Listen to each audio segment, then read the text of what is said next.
What about Michel and Annabelle? Spoiler alert, each commits suicide. But they are different kinds of dead ends, or perhaps not even both dead ends. Annabelle commits suicide after her third abortion. She is a dead end. Michel ambiguously leaves the scene after creating the conditions for a new humanity. Not a dead end exactly, but something like it. Let us describe their interaction, their fates, and the meaning of Annabelle's fate. Michel and Annabelle are reunited after 25 years. Michel had pursued a career in science, while Annabelle had been around the block some and was now a librarian. Was she just like Bruno and Michel's mother? She did not have any New Age commune stuff like Janine. She did not have any children, though she did have 2 abortions. Dozens of men, not a steady stream of marriages over continents like Janine, defined Annabelle. Michel and Annabelle were united by death again, sort of. Her father's death, and Michel's mother had been exhumed. Annabelle was an old maid, but not too old. She is 40. She had been working for 8 years as a librarian for children's books. One of her brothers had turned out well, though he was struggling economically. He had taken over the family microscope business, had 3 kids, but his business is on the brink of bankruptcy due to cheap foreign competition. The other brother was married, then divorced, and was childless. So the good Catholic family from which Annabelle came had produced exactly 3 grandkids.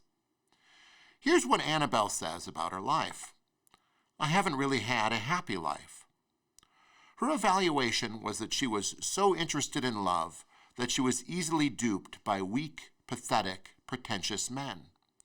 She loved the attention, but she wanted love. So she just gave it up and joined the library. She lives a quiet life, a joyless life.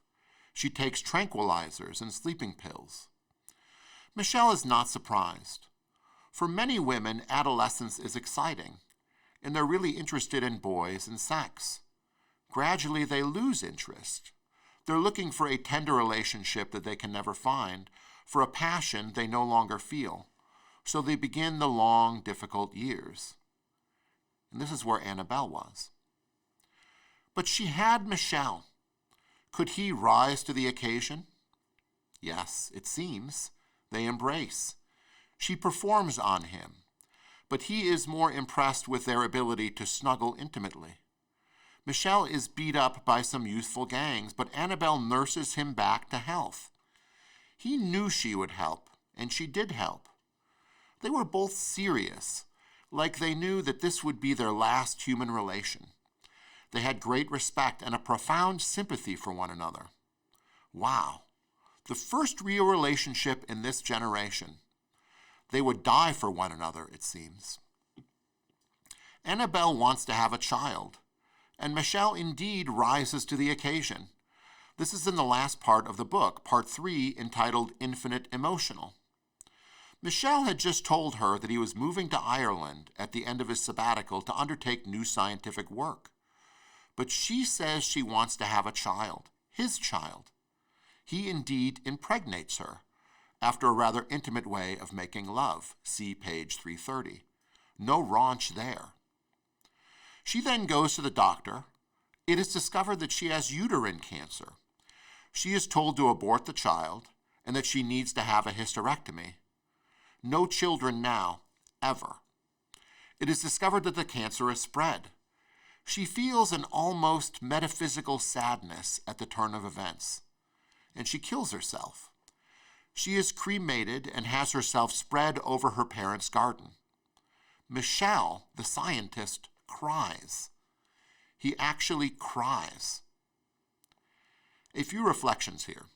First, Houellebecq seems to think that the old kind of girl, this Annabelle, would not happen today. She took these things seriously: love, happiness, community, her integrity. In contrast, young girls today were more sensible, more sophisticated. Nowadays, they worried about their exam results and did their best to ensure that they would have a decent career. For them, going out with a boy was simply a game, a distraction, based as much on narcissism as on sexual pleasure. Later, they would try to make a good marriage, basing their decision on a range of social and professional criteria, as well as shared interests and tastes. Of course, in doing this, they cut themselves off from any possibility of happiness, a condition disassociable with the practice of reason. But in doing so, they hoped to escape the moral and emotional suffering which had so tormented their forebears. It really leads to boredom, emptiness, and anguish. This flight from depth and community leaves one shallow and unable to sustain an interest in life. Suffering is a constant. There are risks everywhere. But in the old way, at its best, the risks were shared and eventually overcome through habit and dependability. The new way leads to a temporary alliance of two people in the relation. Nothing is risked, and not much is gained.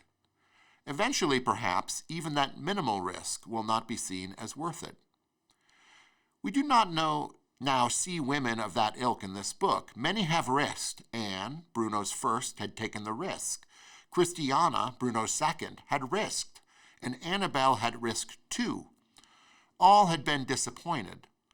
The lesson for the next generation in Houellebecq's later novel is this: stick with the career if you were in the upper class and avoid men altogether, or join sex trades if you are in the lower class. There is much more to say about this, but let that suffice for now. Read more Houellebecq if you are interested. Michel moves to Ireland after Annabelle's suicide. He sets about completing his scientific project of achieving the perfect reproduction. We will talk about the precise nature of his scientific project in the next concluding video. It is something else, breathtaking in its ambition and well suited to his disposition. But let us pause to consider Michel as a character and what his relation to Annabelle tells us. Michel is a disillusioned scientist. Science itself is just some recipe that people follow, and it is based on materialist assumptions. Science in Michel's day is based on the vision of humanity as a desiring machine. These ideas come from Deleuze and Guattari, we are told. The desire of the agent creates the reality, and this is disillusioning, a false view. Michel's unhappiness is connected to this false view. We are told right up front that Michel is living through an age that was miserable and troubled, haunted by misery. The men of his generation lived out their lonely, bitter lives. By the end of the first chapter, Michel has abandoned research position, had a sham leaving party, and returned home to his dead canary, which he dumps down the garbage chute, and he swallows 3 Xanax tablets before he can get himself back to sleep. He goes on leave for only a year to think. To think. But he runs into Annabelle on his sabbatical. That crazy timeline with part 1, the early chapters coming immediately before the end of part 2, puts his love for Annabelle as a potential solution to his problem.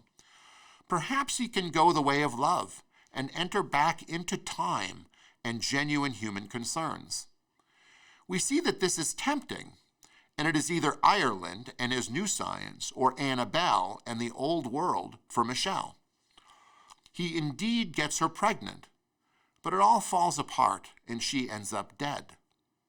Her death stands for the impossibility of happiness in our miserable and troubled age. Michel cries about this impossibility, but it does not prevent him from going sadly to Ireland and successfully completing his scientific ambitions. He finishes his reflections, which are discovered by a later devotee, and which, from the perspective of the year 2007, seem prophetic about the new humanity. A new humanity emerges from his reflections, that is, but his sadness is never overcome.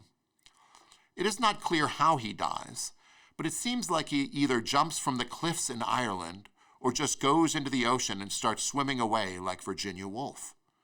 His work is not yet finished. It would take his followers to finish it.